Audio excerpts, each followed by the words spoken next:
Today we're going to install a new battery on this 2013 Ford Explorer. I wanted to say 15. It's the same thing though.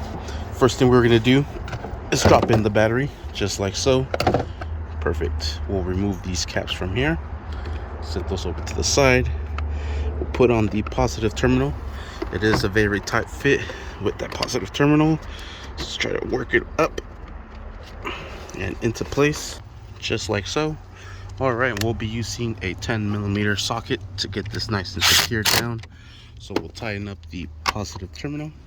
Next we'll grab in the negative terminal. I have this stashed down here so I can pull out the old battery.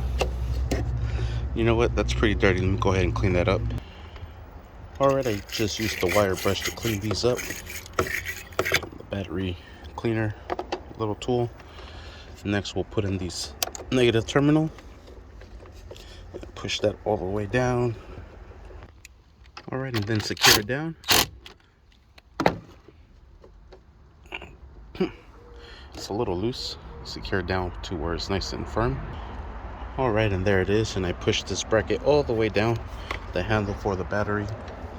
Now we'll put in the battery holder bracket into place. Takes these two 10mm nuts and we'll secure those down using the same socket. Do one side and then the other, so you're able to strap it down evenly.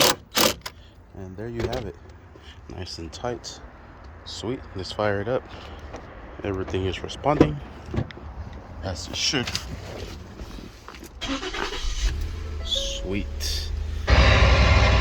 And there you have it. Thank you for watching. Please like and subscribe.